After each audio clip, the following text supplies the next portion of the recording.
busuka bw'abaana, all those things for Jesus. So clearly the baby will be given birth to on the 25th of December. Now today, of course, here in Good Morning Uganda, we'll still give you a reminiscence of what Christmas is.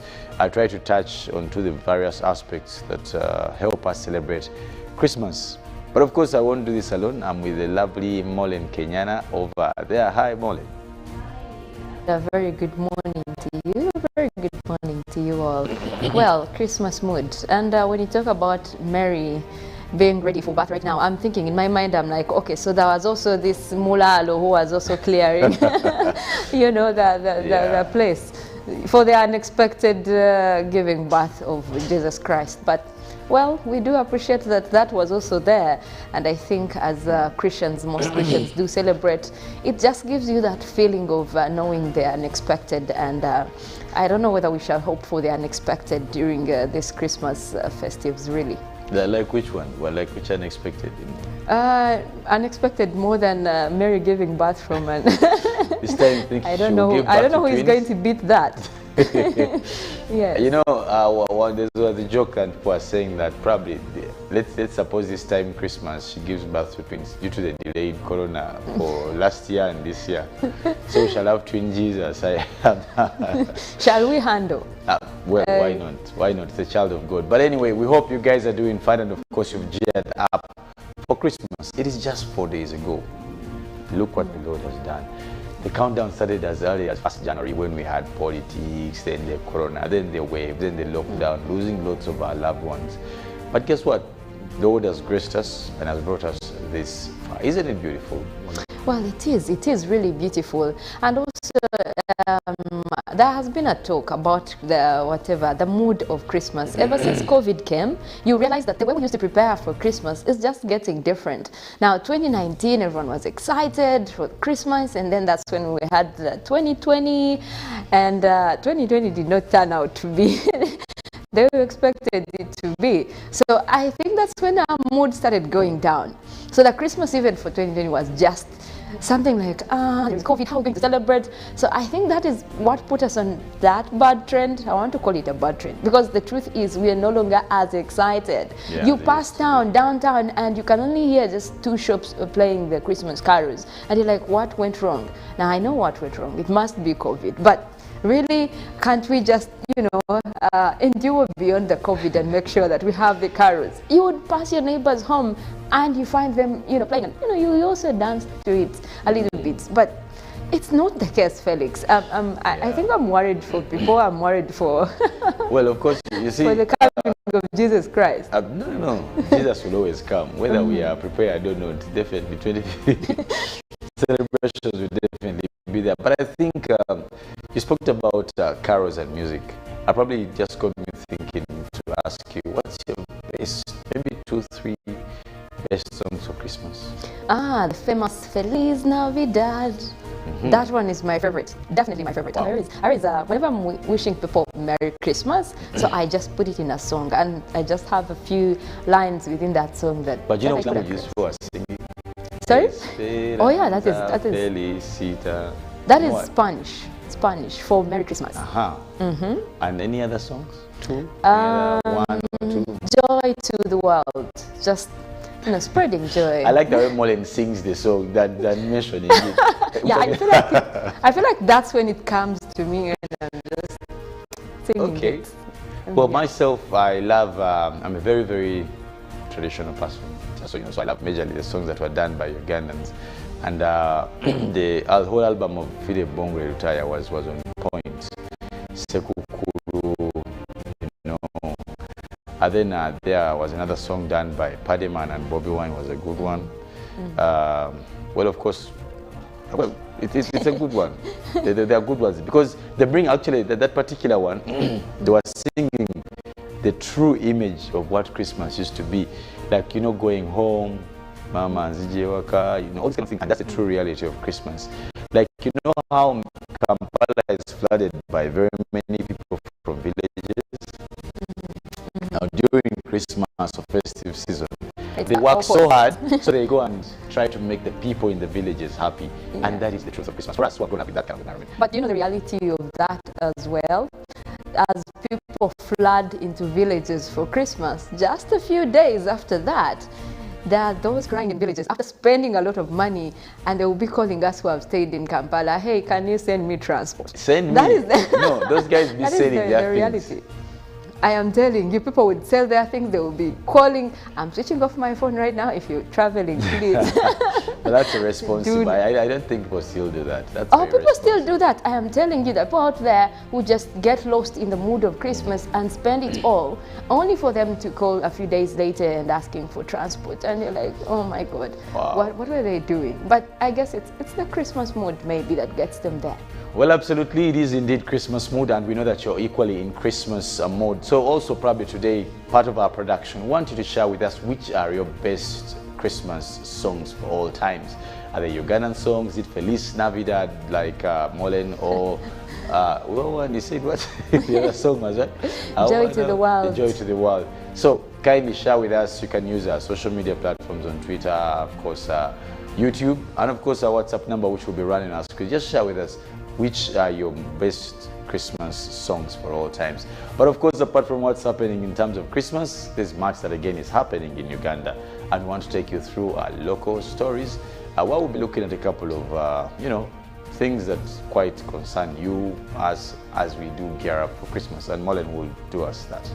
Well, we'll start off with a story about the transport fares as people are heading to villages and to different places for Christmas. Now, the bus companies running fleets of coaches plying up-country routes say no transport fares have been hiked due to the effects of COVID-19 on the incomes of many. However, their worries are that huge numbers of people traveling up-country for the festive season.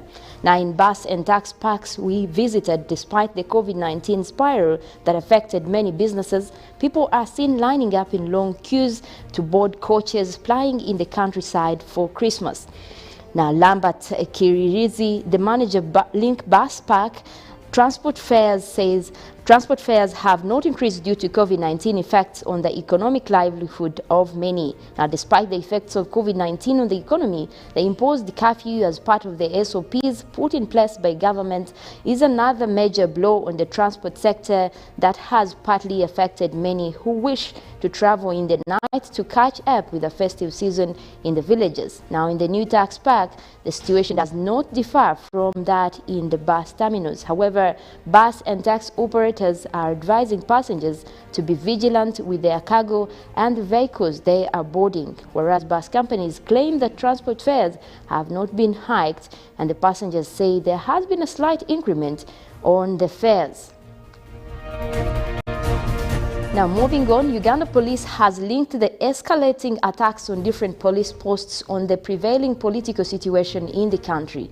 The police spokesman Fred Enanga says after attacks on perpetrators exit scenes of crime chanting freedom. Now, Uganda police has revealed that in the past 4 months, at least 6 police officers have been hacked to death and 6 guns stolen. Now, these instances are isolated in different police commanding regions as unknown people stage attacks at police posts. Now, the immediate attack was at Nakasezi police station in Chiboga district, where lives of Corporal Nsubuga Francis and SPC Dimba Paul were lost. Now, some police posts have been merged to strengthen capacity of saving the lives of officers, and police is holding 3 people over engaging in illegal labor export. Now, these are accused of using a tour and travel license of strategic partners agencies limited to export human beings. Now, traffic police is reinforcing Fika Salama operations in preparations of handling traffic offenders in this festive season. Now we look at UNEB, where the Uganda National Examination Board has advised teachers in lower secondary levels to adapt to the new curriculum or else they will be kicked out. The ED UNEB Dan Nokcharat Odong said that in an exclusive interview with UBC that operations of UNEB ahead of reopening schools next year, saying that new curriculum will be for a working document set for UNEB exams and forming the basis of assessing students. Now, UNEB has decried the year 2021, describing the calendar as disruptive one to their program of conducting, marking and releasing exams due to the emergency of COVID-19 pandemic. Now, according to the ED, the challenges that affected the education sectors were caused by the anticipated failure to adhere to the education sector SOPs and like the requirements to increase the number of invigilators, supervisors, scouts, markets, and centers. Now, in other development, the issue of Court of Law dismissing electoral petitions of Member of Parliament who forged academic documents on technicalities, UNEB says is not right. Well, last on the local scene, we look at the Kayunga aftermath, where the NUP, apparently Uganda's main opposition party, has alleged that the country's electoral commission has declined to adjure tally sheets of the NUP candidate Harriet Nakawede in the just concluded controversial Kayunga district LC5 by-elections. According to the official spokesperson of NUP, Joel Senyonyi, the party is considering filing a legal suit in courts of law contesting the electoral results announced on Friday last week. Now, on 16th December, Ugandans exercised their constitutional right in Kayunga district to vote the person of their choice as LC5 to lead them over the next 4 years. Now, the poll results announced last Friday by electoral governing body, the EC, are now being disputed with considerations of the main opposition party, NUP, considering filing a legal lawsuit.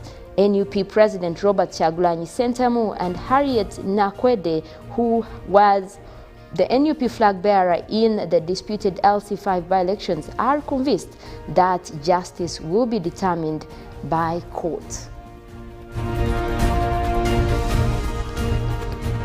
Well, now we move on to the international stories. Crossing over to our international stories, we will be looking at the World Health Organization coming out to urge cancellation of some holiday events over the Omicron fears. The WHO has urged people to cancel some of their holidays plans to protect public health as the Omicron variant spreads globally. Now, an event cancelled is better than a life cancelled, said the World Health Organization, that is Dr. Tedros. Now, adding that difficult decisions must be made. In some cases, that will mean cancelling or delaying events, he also added. Now, he added that there was now evidence that Omicron is spreading significantly faster than Delta, and he also made comments that numbers of countries, including France, Germany, have tightened COVID restrictions and imposed travel bans to try and halt the spread of the new variant. Now, the White House said on Monday that President Joe Biden was not planning on locking the country down. The country's top infectious disease experts, Fauci, said that Christmas festival travel would increase the spread of the Omicron, even among the fully vaccinated people. Now, the U.S. Center for Disease Control and Prevention and the State Department have advised Americans against travel to 8 places, including Spain, Finland, Chad, and Lebanon. Now, also back to Africa, we're looking at South Africa's scientists probe link between variant and untreated HIV. Now, South African scientists hailed for their discovery of Omicron are investigating the highly plausible hypothesis that the emergency of the new COVID-19 variant could be linked, in some cases, to mutations taking place inside infected people with immune systems have already been weakened by the factors including, though not limited to, untreated HIV. Researchers have also already observed COVID-19 can linger for many months in patients who are HIV positive but who have, for varying reasons, not been taking the medication that would enable them to live healthily. Well, of course, also Haiti truck that is blast, death toll rises to 90, but still incomplete. The death toll from fuel tanker, that is explosion in northern Haiti last week, has risen to 90, and the deputy mayor of the capital, Haiti, said on Monday as the coastal city continues to grapple with the aftermath of the devastating blast. Patrick Almo said on Monday that the fatality count is still unfortunately incomplete due to severe injuries suffered by those who remain hospitalized. Now, the previous tally released last Wednesday by the Haitian authorities stood at 75 deaths and 45 people severely burnt. Officials have also said the driver of the truck lost control in the early hours of December 14th when he was trying to avoid running over a motorbike.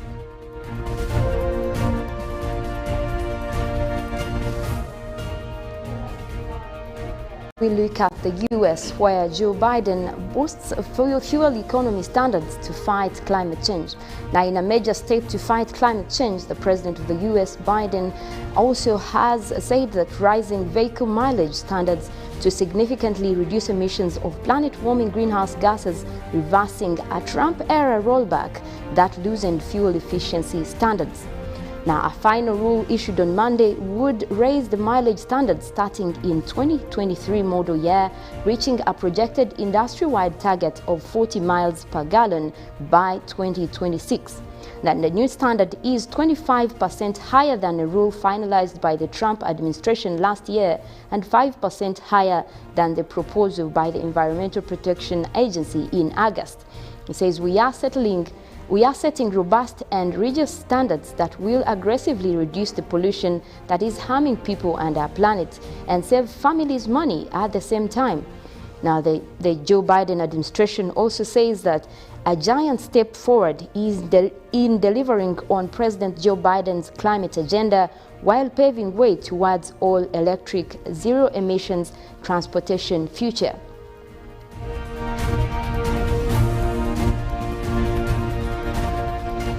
Well, of course, that's just an in-depth of what is happening globally and, of course, locally. Much of the stories do rotate around the Omicron variant, which is taking quite a toll on ourselves. But, of course, what's happening in Europe is quite scary. And when you look at what's happening in the countries like France, Finland, Netherlands, Belgium, and also United Kingdom, much of those countries are back to lockdown fairly. And of course, in the UK, you did see a face mask policy that no one should get out of their houses without a face mask, but also that celebrations will be limited to only family members and for only those who are not traveling long distances.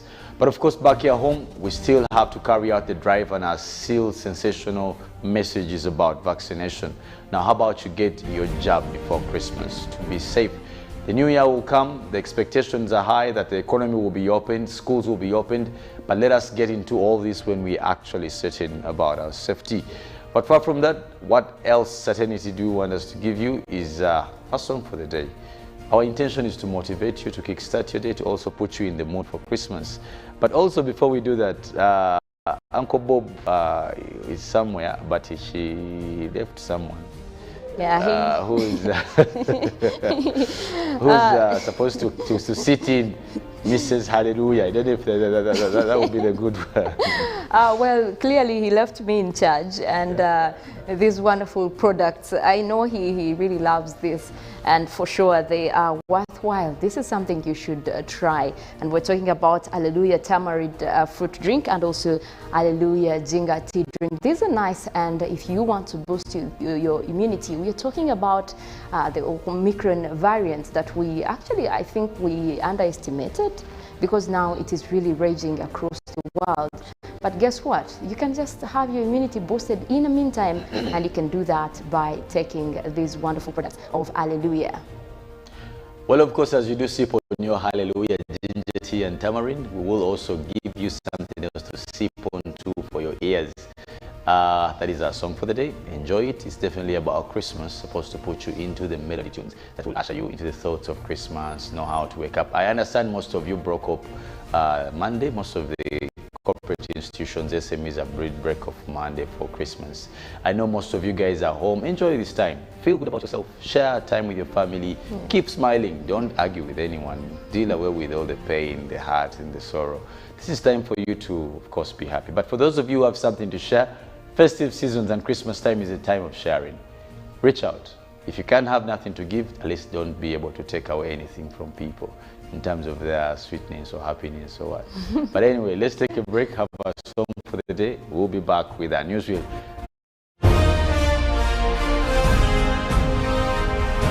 Live from UBC Studios in Kampala. This is Good Morning Uganda.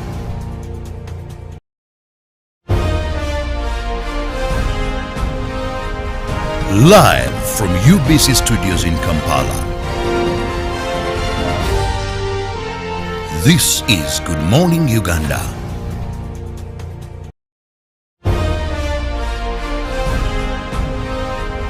Live from UBC Studios in Kampala. This is Good Morning Uganda.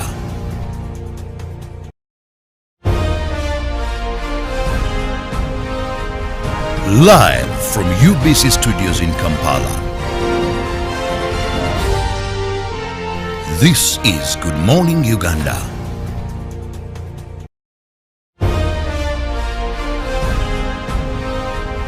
Live from UBC Studios in Kampala. This is Good Morning Uganda.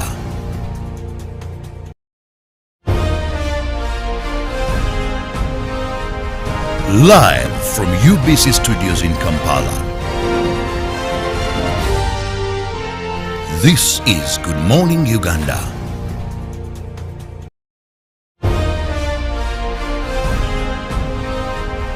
Live from UBC Studios in Kampala. This is Good Morning Uganda.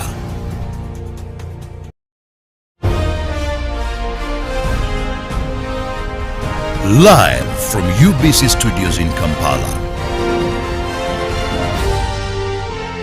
This is Good Morning Uganda.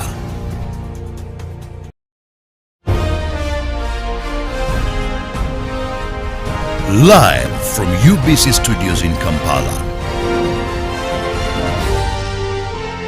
This is Good Morning Uganda.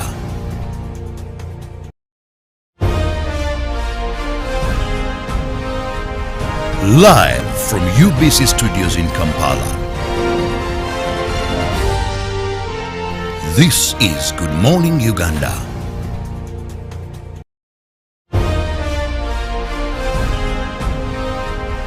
Live from UBC Studios in Kampala.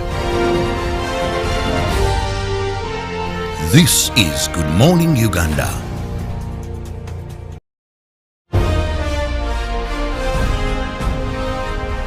Live from UBC Studios in Kampala. This is Good Morning Uganda.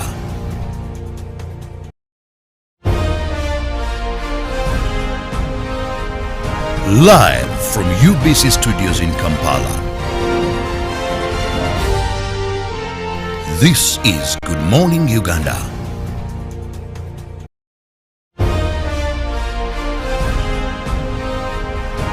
Live from UBC Studios in Kampala. This is Good Morning Uganda.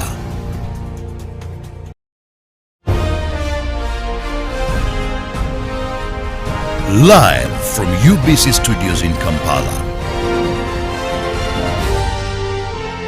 This is Good Morning Uganda.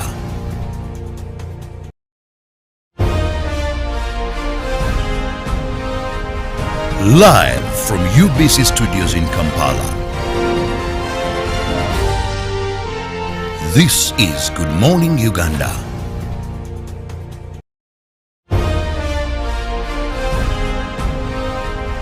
Live from UBC Studios in Kampala. This is Good Morning Uganda. Live from UBC Studios in Kampala. This is Good Morning Uganda.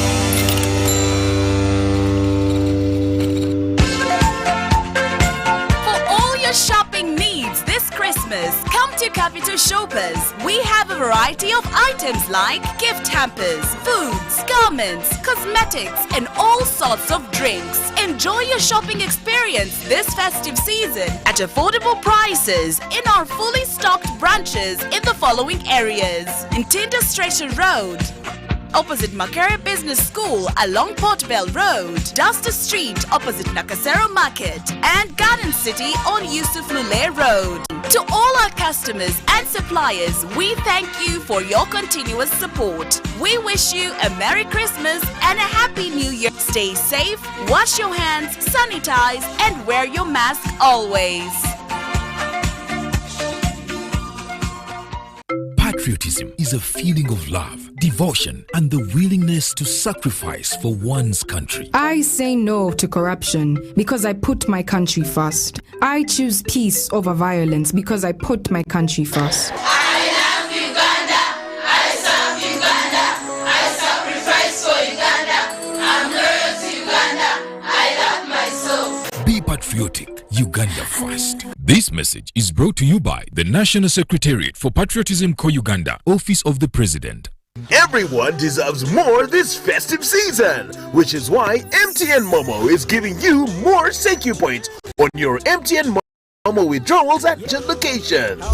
Get 150 thank you points for every 1,000 spending withdrawal fee. More thank you points means you get more free minutes, more free MBs, more free SMSs, and more free Momo Pay shopping. To use your thank you points, dial *141#. Everywhere you go, MTN.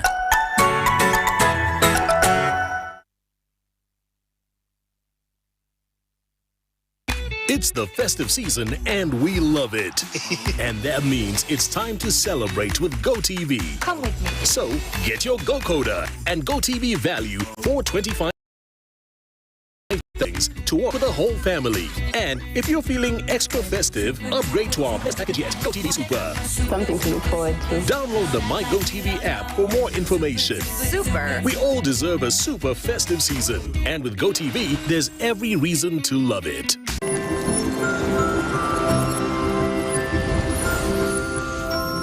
Live from UBC Studios in Kampala, this is Good Morning Uganda.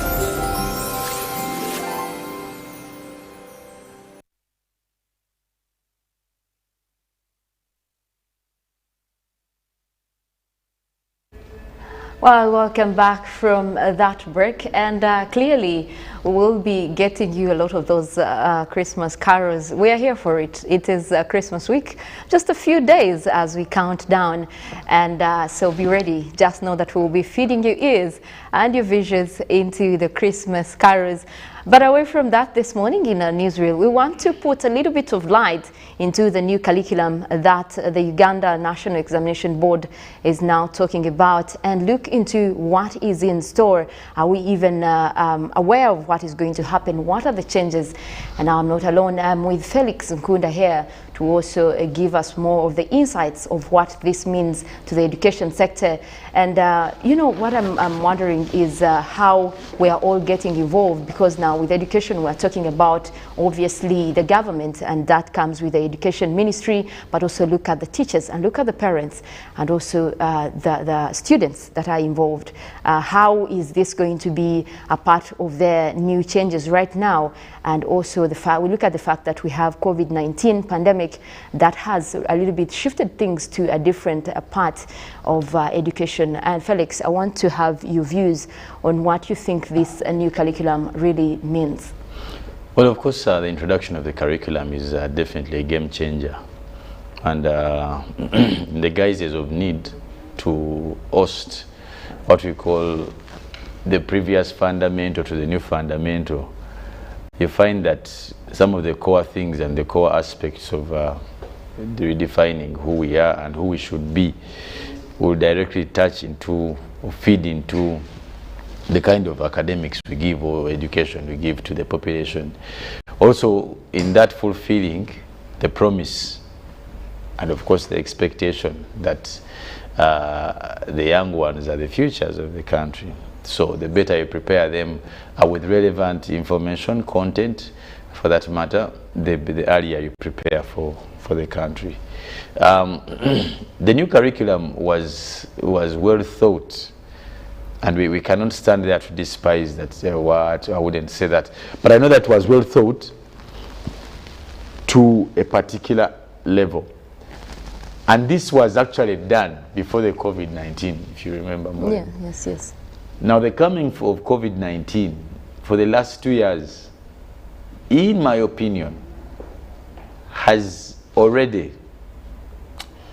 created, in Uganda we say like kuba bituli, it has already created missing gaps yeah. in that new curriculum. Because what you want to call the new normal today needs another curriculum.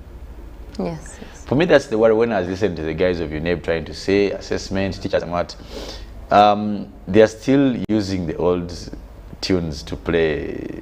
This whole music of education has totally changed. Yes. And for me, I feel that there's a gap and there's another need now to re-analyze or to re-prepare this whole curriculum thing again.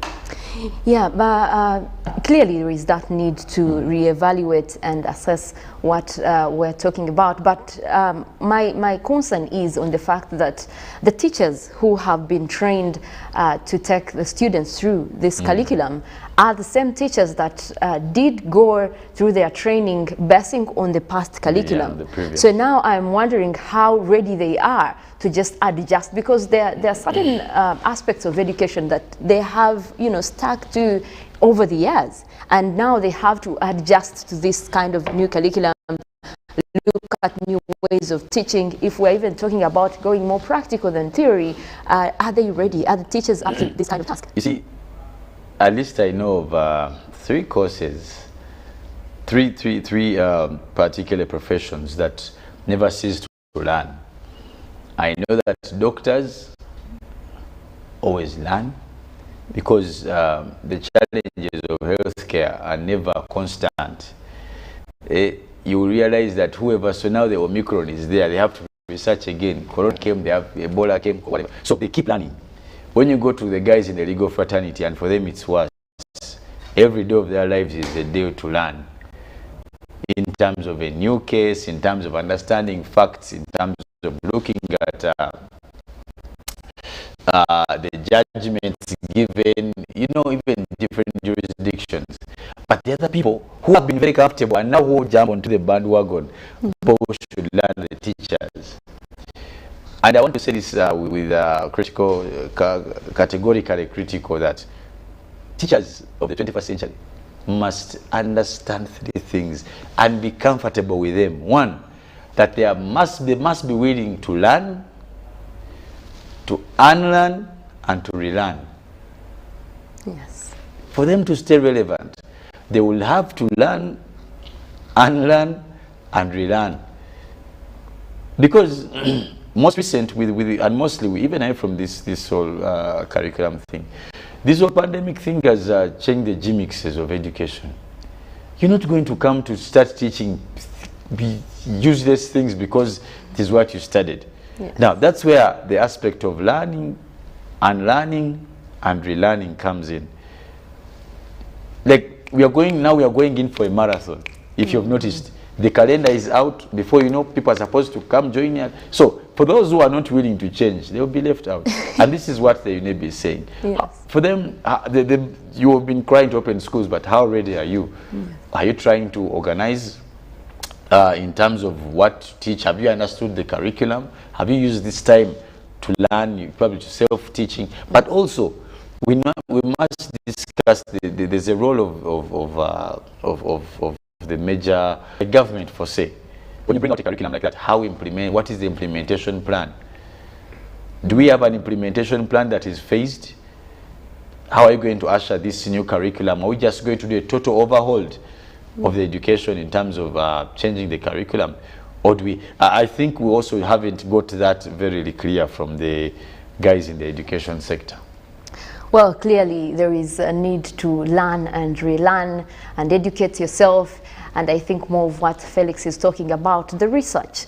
And this is just not only to the teachers, but as the whole education ministry administration, because personally I think that with the new curriculum we are also looking at the fact that we have had continuing students, and so if you're changing the curriculum, for example, even at kindergarten level to primary level, you look at the fact that there are students who are already somewhere, and now they have to.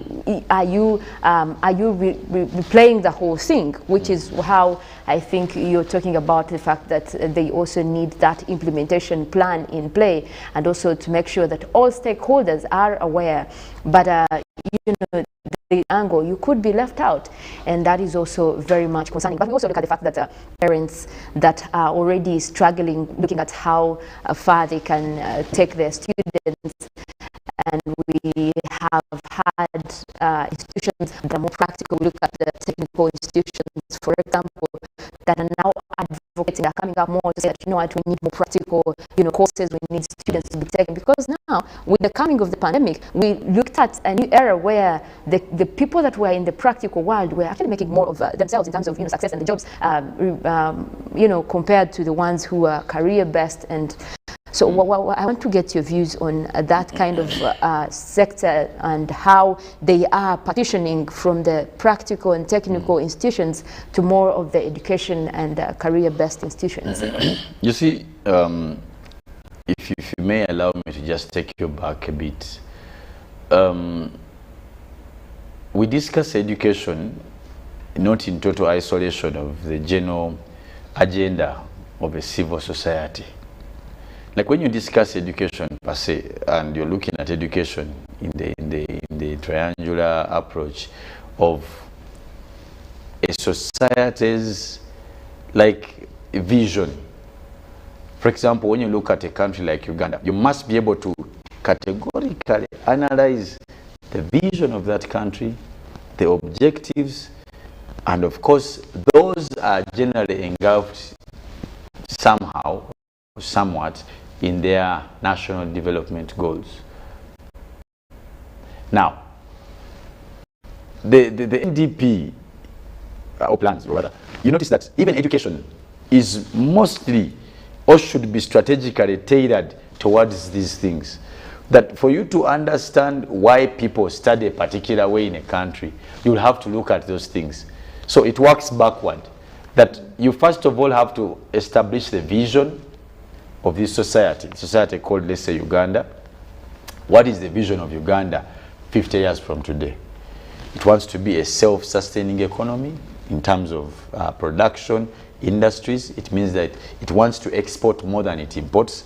It wants to be totally, probably 100% in charge of its healthcare system in terms of the people who produce the medication, people who do the actual medical practice, in terms of infrastructure. Then you come into, you basically just you look at all spheres. Now, having defined the vision, the objectives, which probably, as I said earlier, could be hidden or engulfed totally in the national development plans of the country. Now, you work backward to find relevant ways of achieving that. And one of the primary ways of achieving any objective of a civil society or civilized society or a country or a jurisdiction is through its education system. Then the question would be, are you teaching these people the things that will help you achieve your vision? Because that's how now you get to the curriculum. As I said, you work backward. You start from where you want to be, then you work backward to find how you'll get there. So the question is, are the things you're teaching in primary school, in secondary school, and at university directly linked to where you want to be? Now, once you answer that question, if no, then you know where the gaps to close. But if yes, you know what to add. So, what is Uganda's vision? That's the question. Secondly, where do we want to be in 50 or 20 years? Because visions are normally in a long term. Are we on the right path? If we talk about terms of healthcare, are we on the track to achieve the ultimate, that 100% will be control of our healthcare service in terms of manpower, in terms of human resource, in terms of also let's say, production of apparatus needed, like the PPEs, you know, let's say in terms of infrastructure, are we on the right path? Do we have a plan we are following? Now, all those things directly affect the kind of education a country gives. But when you come and you have a vision that is right there, you're looking at it, but what you're teaching is parallel to the vision. In as much as you will talk about good curriculums, they may be good for European history, you know, but they're never good for you to achieve. So for us, and this is, I told you earlier that the new normal, the so-called new normal, has challenged the kind of education system. In fact, if we were smart enough, we would be back on the drawing board now. Because if we had a vision, a particular vision, maybe the coming of Corona has altered a bit. If we were focusing on producing professionals, white-collar guys and what, now maybe we should rethink. And that should be informed by the consumption power, both locally and globally. What is the world looking for today? What is the use of us producing very many guys who are social workers, and there is no need for them? Where is the need? And I like the fact that the president consistently has been talking about scientists. That works directly into the addressing the need, and categorically clear that there is need in terms of innovation, and majorly for third world countries. But now, how are we as the education sector, people in charge of education, working towards aligning ourselves so that, how are we pushing, if it's about innovation, are we teaching children to be innovators from P1? Because people who are doing that elsewhere in the world, are we having an innovative type of education? So as we talk about this whole thing of the syllabus, what is being taught, what is being examined, because an examination is as good as useless, and that is in my opinion. And by the way, I'm also an academician in terms of scholarly and also teaching. An exam is just an assessment. But you're assessing someone for 3 hours for something they have studied probably for 4 years. So that's why, in my opinion, I never focus on exams. Even as a lecturer, by the way, I focus on the material time. That's why teachers are the best people to make these assessments, and we should be talking about oral assessments. Because what's the use of a very super class student who can't even present themselves? You can imagine a doctor who can't interview a patient. What's the use? You can imagine a lawyer who can't defend a client in court. So I think we must move from this paper assessment to value-linked assessment in terms of the kind of qualities. And these are things we have been talking about consistently because they are doable. They are doable. That's why you end up having teachers who are teachers, but they can't hardly teach. Because we have not aligned our curriculum entirely to the things that we are most interested in. Well, clearly talking about the fact that we need more teachers who can actually also perform to what they are assessing. And Felix is continuously talking about the fact that we need to go back to the drawing board. If we are talking about a new curriculum, how much in terms of implementation are we going to present? And also you did, Felix, you did hint on a very important point. The president has constantly insisted and talked about innovations in this country. And when we're looking at that, obviously we are linking it to education sector. That is where it all begins. Those are the roots. So, and he also constantly talks about, you know, having more scientists, and that is something that we should be focusing on. And I know the education ministry is also looking into how to better this. But also you look at the mindsets of Ugandans, and that's how I want to be concerned about. We did see at least our biggest innovators, you know, for this time. We talk about people like Kirabo, who have come up to make sure that they are, you know, bringing vehicles in the country, electric vehicles, vehicles, and they are manufacturing them from here, and motorbikes, and they have all these charging points. But you will find the people in Uganda who will be like, I don't think that is real, I don't think that is a Ugandan thing. And that mindset that has put us in that position is what also has to change. And as I think as we also look at the new curriculum, then we are setting new goals for these students that are continuing, for the kids that are beginning to look into more of how to achieve something like that. Now, looking at such as an example, if you have some biggest innovators in the country, some of the things that you thought couldn't be produced in Uganda, people are already doing it. And I think also what the pandemic has taught us is more of having our people do the stuff that we need. Now, the economy was on lockdown, a lot of things could not be imported, but we found a way. I didn't think that in Ugandans knew that we could also at a massive have a massive production of, for example, masks and some of the, sanitizer, depending on the imports of most of these products.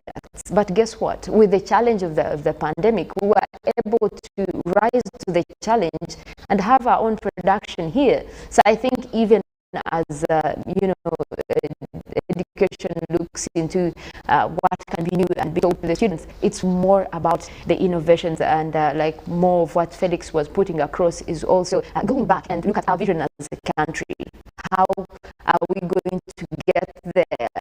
What do we need out of the people that we're teaching? It's not practical for us to, have the students go through school, finish campus, but then there's nothing they can provide to the country or even to themselves. And that is something that we can look at in terms of, failure. But also I want to tap into what the ED of UNEB is talking about marking and assessing students basing on the new curriculum.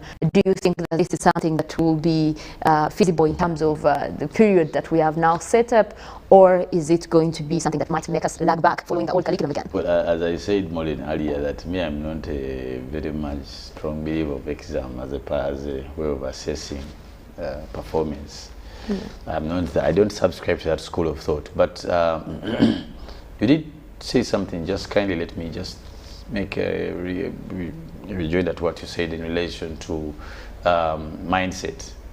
You see, there are things that inform mindset, and one of the major things is exposure. For example, it is weird for you to. It would be weird for someone to come and say, "Why do you put on lipstick?" Simply because they haven't seen it. But when they see that people put on lipstick and they know why they put it on, and that kind of exposure will inform their minds. Now, mindset is entirely informed by exposure. And how exposed are people of Uganda? I wouldn't blame them. But back to the issue of assessment and the new curriculum, I don't think there's a big deal about it. The people who teach the curriculum are the ones who are going to be assessing. I don't think it makes any importance even to worry about that. I know for a fact that it is not good enough for me, and it is not good enough for us to worry about assessment, and our worry should be majorly about what people are learning. If people, you can imagine, let's imagine a scenario where more than every child who comes out of S4 today can be an agriculture expert in terms of value addition. Because the guy has studied for how long? For 11 years from primary. He's an agriculture expert, and he can be in a field in coffee, it can be bananas, be expert at that point. Which better, what would we even discussing assessment? The assessment would be in terms of what is on the market. Yeah. S4, because at that point the guy is about 15, 16, around that 18, 15, 16. That is the age where the mind is working. S6, if someone wants to go to S6, by S6, someone should be employable. If at that level someone can represent a whole constituency, then they should be employable. But who employs a S6 in this country? Actually, they are called dropouts. Really? At How do you call S6? an S6 a dropout? A dropout. I think that is wrong because that is the stage where they It are is also, not wrong. They are also It is trying to look into the next phase of their It careers. is simply because they can do nothing. What can an S6 do in Uganda? Let's be honest. Most of them, poor boys and girls, are on fuel pumps, they are cleaning people's offices, but they have studied for how many years? 6 plus 7 years. I think for me that's the biggest worry. These things of examination, you're putting the cart before the horse. Let's worry about the kind of things that children are learning. At S6 Mollen, you can't tell me you can do nothing. Our S6 brothers and sisters are so useless. And I say that with due respect. You tell me what they can do. They can stand for leadership at their but constituency. how many of them can go to parliament? You can only have 500 out of 45 million. Yeah. So that place is taken. That place is taken. So we need to have them because they should be able to be absorbed by the economy somehow, either in agriculture, either in production, either in woodwork, either in carpentry. They must be absorbed somewhere. But you can't tell me someone has studied for 6 plus 7 years and all they can do is say, Mommy, see, Mommy, I don't have a panty. S6. At S6. The best thing they are doing in Kampala is cutting this hair, which is what, like this. And you know, the girls are tying their buttocks only. They have skills in the only thing, actually, they are very good in fashion. I've noticed these young guys are good in fashion. They know what's trending, but on whose pocket? Who's buying what you're doing? They're all over social media. Poor boys and girls, because they have not been trained to make sense out of their lives. It's unfortunate. It is really unfortunate, and clearly I think they have taken the learning more to the internet. When you talk about them having the latest trends in fashion and you know, the hair. So I think also with the pandemic, they also learned to go to the internet and learn most of that. And also, I think you did mention a good point. Most of them are thinking they can be musicians, and we have seen more upcomings from that age group. But yes, we did have some of the comments coming in from our viewers, and we have one from Chasho Fred, who is from Sironko district.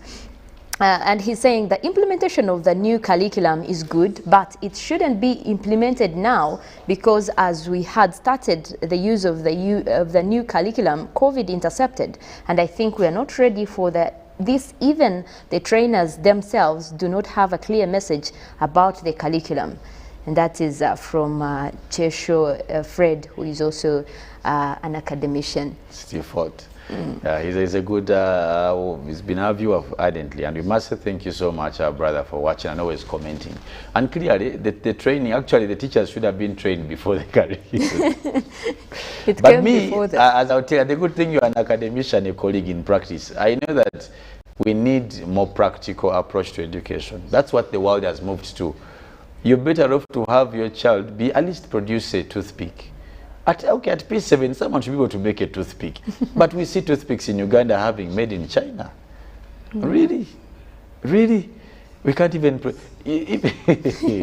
At least someone by P7, they should be able, to plait hair.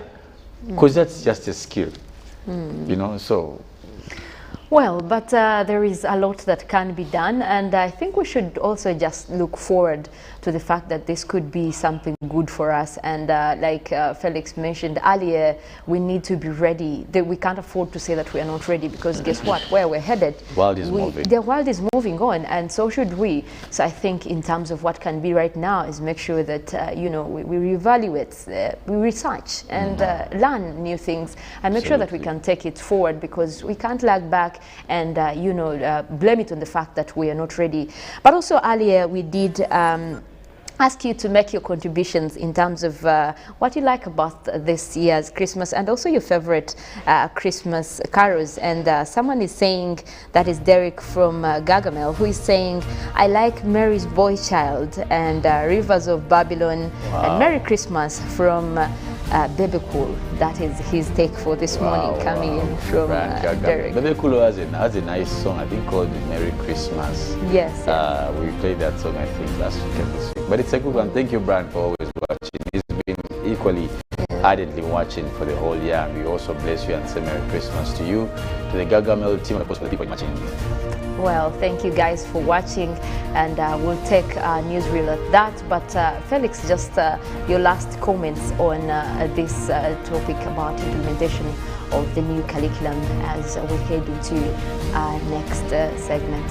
Well, I think parents at this point in time must be at the center of the education of their children. Gone are the days when we just used to throw us to schools and wait for us to come back, and throw us back and wait for us to come back. I think the world has changed, and it is very important for you to teach the children the things that you know, like cooking, like laying their beds, like even cleanliness, mopping, washing plates. These are the basic skills of life. These are the things that we trade everywhere we go in the world. You can imagine a child who's a very good lawyer but can't lay their bed. Can you imagine such a scenario? Imagine disaster. A very nice doctor who can't bathe and come to people smelling, doesn't know when to brush. So there's even that nice song of Budo Secondary School. That song is called Abazadde Munyambe. You have a professor who doesn't know that sneezing in public, you know. So education will be as good as useless if you don't have the human values, that these things we learn from home. How to talk to people, courtesy, emotional intelligence. Have you ever seen a doctor punching someone? Do you know how that scenario will look? A doctor in a white gown. Dr. Imagine such a scenario because of lack of emotional intelligence. Now, these are small things schools will never teach. So we will teach, for us in universities, we shall teach very other things, the professional things, but the other things complement a full professional personality. So let's do what we have to do as well as parents, and of course let's urge the teachers to jump onto the new curriculum. Do your best, definitely. We must build our country together. Well, thank you very much, Felix Nkunda, with that on the new curriculum and also the education sector. Clearly, we are talking about the formal education, but also the informal education from home is much needed as we look into our moral guidance of our kids and also nurturing them into this new world that we are seeing for the first time, living with COVID-19. Well, we will take a short break, and after that, we'll be giving you what is trending in print media. Thereafter, we'll give you more into what we have packaged for you today. We have traffic updates as well, and we'll be sure to be with us, and we'll be giving you much more of that. For now, let's take a short break.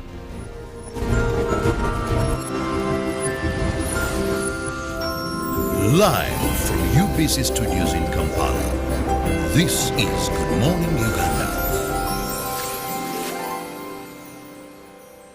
Transact and win money after money with Airtel Money. 1.5 billion shillings in cash prizes up for grabs. My name is Mulage Swahod from Tororo District. I'm so happy that I'm a lucky winner of the 10 million Uganda shillings man after money promotion with Airtel. I can't believe it. It's just like I've been reborn. It's the best day of my life. The more you transact, the higher your chances of winning. Airtel Money. Instant, secure, borderless. It's no secret that ICT makes learning easy. The strides made in our field could not be possible without it.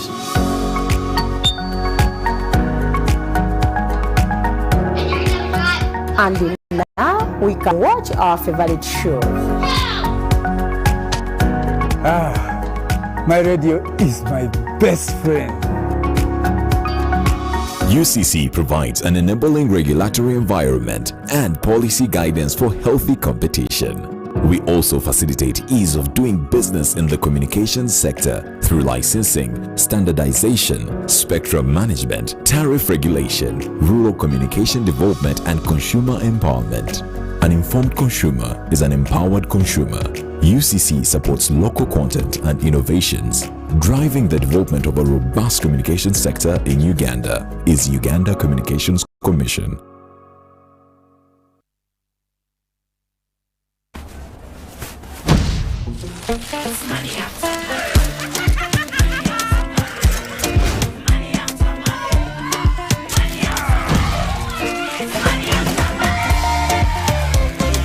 Transact and win money after money with Airtel Money.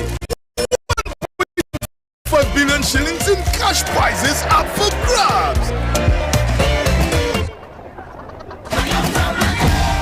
you transact, the higher your chances of winning. Airtel Money. Instant, secure, borderless. It's the festive season and we love it. And that means it's time to celebrate with GoTV. Come with me. So get your GoCoder and GoTV value for 25,000 shillings to watch with the whole family. And if you're feeling extra festive, upgrade to our best package yet, GoTV Super. Something to look forward to. Download the My GoTV app for more information. Super. We all deserve a super festive season. And with GoTV, there's every reason to love it. Introducing Learn From Home Data Bundles. Customized bundles for you and your family to study or work seamlessly from the comfort of your home. Use any of these affordable data bundles to connect to your MiFi, routers, laptops, tablets, and smartphones while avoiding unwanted internet exposure and ensuring undivided attention during online classes. Enjoy instant access to Zoom, Microsoft Teams, Google Meet, and selected educational websites. Dial *175# to buy your Learn From Home bundle today. Airtel, the smartphone network. Terms and conditions apply. Welcome to Elmo's World News. Reporter Elmo is here with some breaking news. All around the world, Elmo's friends are going on adventures without leaving home. How, you ask? By using their imaginations. Elmo's friend is going to explore the forest. She doesn't have binoculars, but she does have her imagination. Look, she made binoculars using what she had at home. Come on, let's explore with her. Wow, look at those trees. Oh, and watch out for that bear. Roar! You can play anything with your imagination. Elmo's friends are brother and sister. Today, they made a video camera and a microphone, and they're pretending to be news reporters. Hey, Elmo's got a job for you. You can be anything with your imagination. Elmo's friend is pretending he's sailing on a boat. Ahoy, friend! Don't forget the life vest. Wow! Watch out for that huge whale! You can go anywhere when you use your imagination. What will you imagine today? Bye-bye, everybody!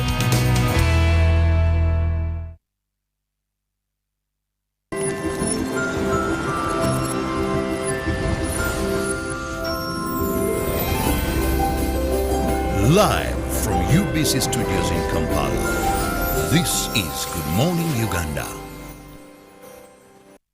Well, good morning once again, and it is that time when we do give you a look into what's in the papers. And definitely we'll start with the Daily Monitor. We'll be looking at transport fares double as holiday travel surges. Now, for some of you going into villages or places far from where you've been staying, clearly be ready with your pockets and how much you'll be spending. Now, striking medical interns reject government payment offer, and Bank of Uganda rejects rise in inflation.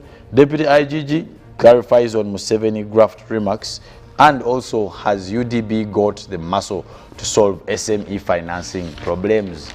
That's a question there. But also, Pope condemns domestic abuse as almost satanic, and lockdown increases prostitution, leaders also say. But also from the archives, a photo of what happened there at the Kasubi Tombs, that is in 2010, but landlord loses case in Britain there, that was in 1908, and United Arab Emirates is formed in 1971. But also in the New Vision, still in the big headline, Miloland, SEC backs Museveni. At NRM organs vow to resist eviction of Bibanja owners. Now also over 1,600 parish chiefs positions are vacant. We see there the Minister of Local Governments, and lockdown exams also given here. But also in pictures here, we see DRC head of Senate visit Uganda there, and Anglican schools increase church fees for COVID fold. Now they give you children share lockdown experiences and expectations for the new term as they gear up to start. Now, why is my 15-year-old tired of online classes? They give you here, the senior news will answer those questions, and help my teen daughter sexually active. Yeah, there you should be worried. But also, we're looking at the sports in the new vision. Basariza is strong at 96 years. Wow, guy is doing golf. Okay, and Matama Antege win cricket at Dubai in Europe there. But also, Vipers ready to strike, and of course they give you some of your weekend scoreboard.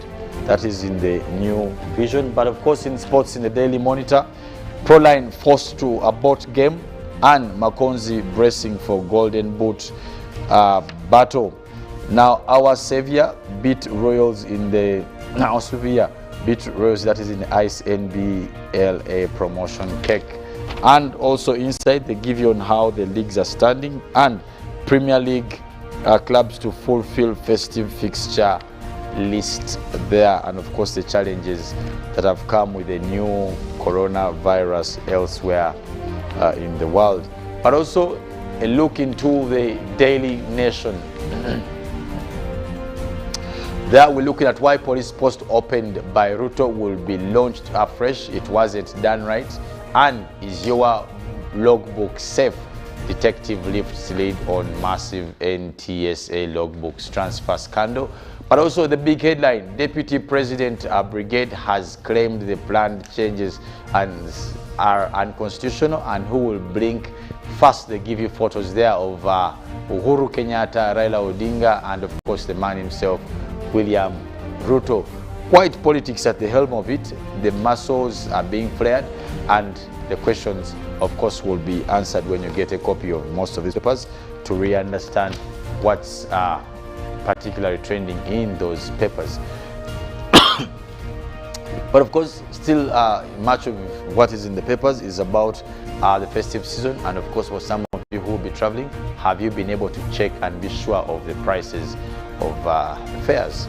Some of you will be leaving Kampala to Mbarara, to Gulu, to Kisoro, many places for Poto. Be sure to prepare a bit of an extra cost related to what you've been paying in normal times, because absolutely these new normals, looking at the prices of fuel, quite shocking. Some areas it has gone up to 5,000 shillings, others 4,700, and no one is talking about it. I don't know, probably is it because of the corona or the festive season, but we are feeling it. That's all I can say. Probably Mollen should give me a comment about these fuel prices. I don't know if you're feeling them like I am, but I am really feeling them. Well, it is kind of contradictory, I think, from what people are feeling and what the transport guys are saying, because they're saying they're not increasing any fares because of the COVID-19. But again, the people traveling are already complaining there is an increment. So clearly, someone is not telling us the truth. I don't know if it's the travelers or the transport guys, but clearly I want to lean towards the travelers, because they are the ones who are actually feeling the prices go up, and it can't be good, really. So the expectation is that we'll be seeing more people on foot than probably on cars or in cars, and no wonder it explains the less traffic most recent. But anyway, let's have Mollen to take us through what's on the roads, basically, as you do come to Kampala. Well, for most people who are going up country, and you can't go on foot, obviously. It can be quite a long distance, but also for those who are staying in the city and probably doing a lot of last minutes before you can travel, or at least a few of us who will be staying around. There is still a little bit of traffic somewhere, somehow. And this morning we start off with Kampala Road, which seems to be having a lot of those red lines, and that is where much of the traffic is coming through. But also for the roads that are connecting into Kampala Road, that is where we have too much emphasis this morning.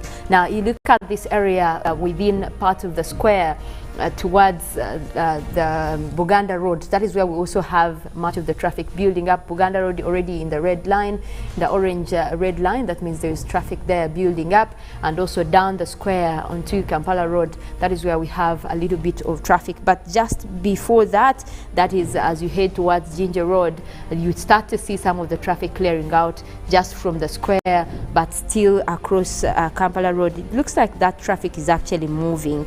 At least there are the vehicles are moving, so it's not just stuck in one place, because you see just a few meters away, then the traffic starts to clear up where you see those green lines. But as you move forward heading into Jinja Road, that part of Kampala Road seems to be clear. Look at those green lines there, and then you continue all the way up to those areas towards Jinja Road. That is where we have at least some of that traffic also clearing up. But you look at Parliamentary Avenue over there, we do have one side that is actually in orange, and that is for the area that is just moving towards Kampala Road. But those leaving Kampala Road across Parliamentary Avenue, that seems to be quite clear. So if you want to avoid the traffic the other side of Kampala Road, you could as well just take that Parliamentary Avenue, which seems to be clear this morning. And also you look at the Kimathi Avenue, it seems to be clear this morning, looking into having those green lines, and that goes all the way connecting up to Nile Avenue, even here right now at UBC. Now that junction that is across Nile Avenue seems to be quite clear. So if you want to move into the other side of Kampala Road, maybe coming in from Jinja Road, you can be sure to at least take the Nile Avenue, which seems to be quite clear in terms of traffic, and then you can move through that, and you know, all the way through Parliamentary Avenue, you can get to the heart of the city. But also you look at some of the roads that are quite clear this morning. You look at Speak Road, that is also seeming to be having less traffic if we are talking about those green lines there, and also towards that roundabout actually, as you connect from Kimathi Avenue, Nile Avenue, then you go through Speak Road, that seems to be quite clear, and also the one coming from Lumumba Avenue. So if you're coming from that side of Wandegea, that is one route to take this morning. You look at Lumumba Avenue being quite clear, and that also heads into that roundabout over there that seems to be having a little bit of less traffic. But also when you look at also that Buganda Road starting to clear already, and we also have the George Street up after Buganda Road is also starting to clear, and that is one area to look at if you're looking for places that are having less traffic for this morning. But I think most of the traffic that is there this morning really is across Kampala Road. So if there is anywhere you can, you know, take the roads above, Buganda Road is open, the George Street is open, still having less traffic, you can avoid the one that is over at Kampala Road. But we'll go ahead and also update you in terms of the weather this morning while you're hitting the road and avoiding the traffic. But how can you look at the weather also that you will be going through? Well, this morning we did start off with quite a strong system across areas of the Lake Victoria Basin, mostly to the western side, and it looks like we still have that rainy system that is still there, and that is bringing in mostly wet weather conditions across most areas within the country. We also have at least parts of southwestern Uganda towards Mbarara there already having some of those rains come through. But early this morning again we started off with a little bit of rains for those who were early birding, at least for the 6 a.m. Before that also towards 5 there was a little bit of rains across Kampala, Wakiso, most of the areas across Lake Victoria Basin. We did have some of those rains starting through, but it looks like they have cleared away and much of that system is heading southwards. So this is the one that is bringing rains most especially towards the western side of Lake Victoria. That's where we have Rengo, Sembabule, Masaka here. Those are the areas right now that you're seeing in those red, orange colors to green and blue. That is where we do have that rainy system, and most likely that will be covering a lot of places this morning. And it is headed towards areas of southwestern Uganda. So as we speak right now, these areas across, Fort Portal and Toroko, that area is already having that rain system. It will be keeping around and most likely bringing us rains towards most of those places. Now it seems like also we have one developing across the Lake Choga region. Now this is the system that might be bringing us rains this morning across this area. It could also be headed towards areas of Nakaseke, that area of Ruwero. We are seeing most of those clouds starting to develop, and that could be precipitating this morning. But also we noticed that there are quite those grey open colors over the northern Uganda. That is indicating sunny conditions that we have this morning over there. Now we do have at least some clouds coming in for eastern Uganda, but still that is not enough to bring us rains over there, and they have been dealing with mostly dry conditions for the last couple of days. So at least I think a little bit of rains would have helped, to keep those temperatures down. But looking at northern Uganda, the hopes are really small for a little bit of rains because it's only getting drier and drier. And I know you're hoping for some rains as well for that area. But the bad news is that we're not expecting that.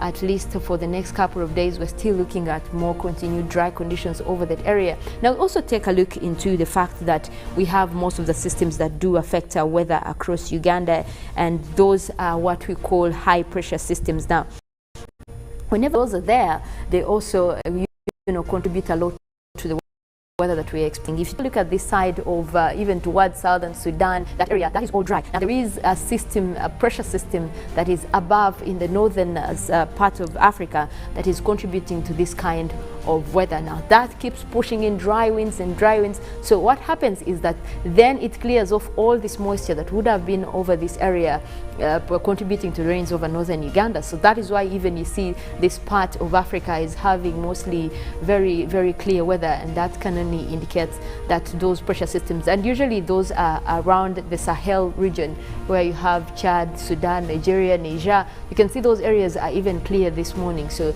that is where the high pressure systems are mostly concentrating. So they do push in dry winds, and in turn that reduces the wet weather conditions that we have across Uganda. Now we're looking at the fact that northern Uganda is affected, but we also see at least some of those rain-bearing clouds. Now for this time of the year, you will notice that most of the rain-bearing clouds are within this central area of Africa. Take a look where you see the deep red, yellow, and the blue colors. That is where we have the rain-bearing clouds, and they are just cutting across. Now lucky for us, they are through that southern sector of the country, so that is basically what is contributing to the wet weather activities that we have across Lake Victoria and as well southwestern Uganda, parts of central, but also that is normal for this time of the year as we look into continued dry conditions for much of the country, and we're heading towards a dry season. So that is something to look into and know that just these rains are because of this system that is usually there across the central part of Africa. And also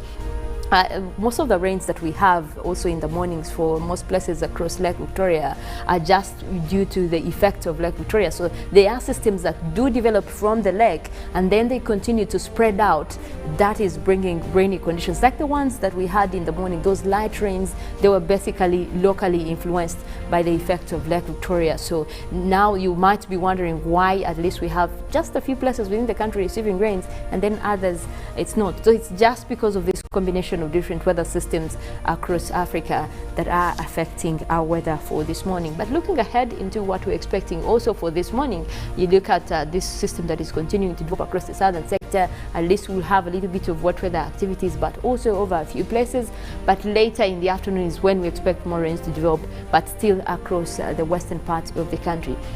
Now, northern Uganda, Karamoja region and eastern part of the country remain equally dry, and we could be looking at mostly sunny intervals for this morning and also later in the afternoon. Well, we do have that in terms of weather for this morning, and we'll be looking forward to giving you updates as we head into Christmas for what kind of weather is being expected. Well, we're just in the Christmas mood as we enjoy the carols, as we prepare, as people travel, but we also want to keep you updated in terms of your weather.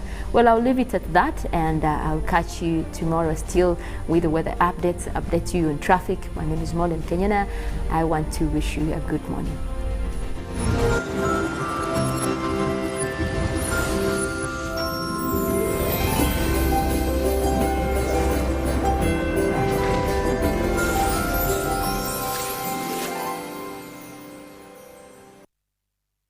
When you talk about our motherland Uganda, the Pearl of Africa, you cannot fail to smile because of the smile that fills the faces of the citizens. Our nice good weather and nature that sustains us all, that enables us all to continue each in their own way because we are all different even according to each individual's work. But what joins us to become one person is the sweetness from the flavored drink Alleluia Jingati drink and Alleluia Tamarind drink. The flavor that quenches your thirst while at the same time treating and healing your body because it is 100% natural. Enjoy the drink that has got the tamarind juice in it. Made by Alleluia Reflexology, Healthy Solutions and Nutritional Research Center Limited. Get yourself a bottle of Alleluia from all shops around. Pick Drink of the Day on UBC. Brought to you by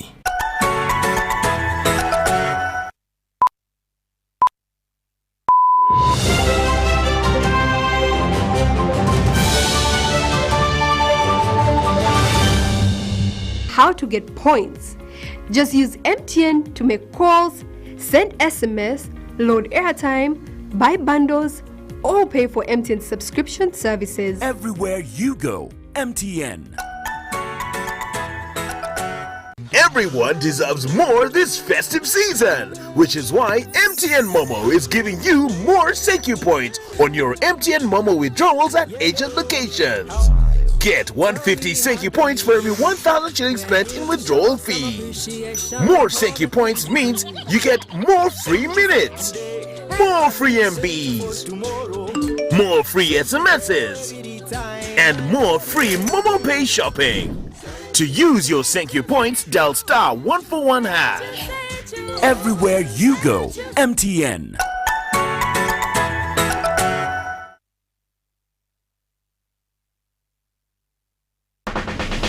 Welcome to Elmo's World News.